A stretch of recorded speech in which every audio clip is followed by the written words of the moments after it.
Hi hello friends, welcome to my channel. పెళ్లి సీడ్లో part 2 అన్నమాట. మా చెల్లికి ప్రదానం చేయడం కోసం ఇక్కడ అందరూ రెడీ అవుతున్నారు. ఇటువైపు ఉన్నది మా వదిన గారు, అవతల వైపు ఉన్న వాళ్ళందరూ పెళ్లి కొడుకు బంధువులు. మా చెల్లిని తీసుకొచ్చాక తనకు బొట్టు పెట్టి తనతో పాటు ముత్తైదువులు ఎవరెవరు ఉన్నారో వాళ్ళందరికీ కూడా బొట్టు పెట్టారు. పెట్టేశాక తన కూర్చోబెట్టి ఇప్పుడు పసుపు తాడు అనేది మెడలో వేస్తారు. అది పసుపు బొద్దని కూడా మేము పిలుస్తాము.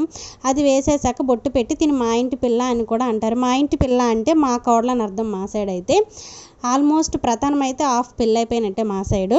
ఆయన వెంటనే అందరికీ అక్షంతలు ఇచ్చి అక్షంతలు వేయమని చెప్తున్నారు. అక్షంతలు వేసే ముందు మా చెల్లి వాళ్ళ అత్తయ్య గారు చూసారా, తనని ముద్దులాడుతూ అక్షంతలు అనేవి వేస్తున్నారు. అది అయ్యాక మా చెల్లి ఫేస్ చూసారు, అలా వాళ్ళ అత్తయ్య ముద్దులాడేసరికి మా చెల్లి ఫేస్ మొత్తం క్లోజప్ యాడ్లో మారిపోయింది.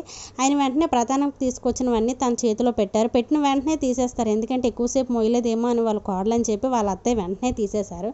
తీసేశాక తన చేతుల మీదుగా అక్కడ ముత్తైదులు ఎవరెవరు ఉన్నారో వాళ్ళందరికీ కూడా తాంబూలం అనేది ఇప్పిస్తున్నారు.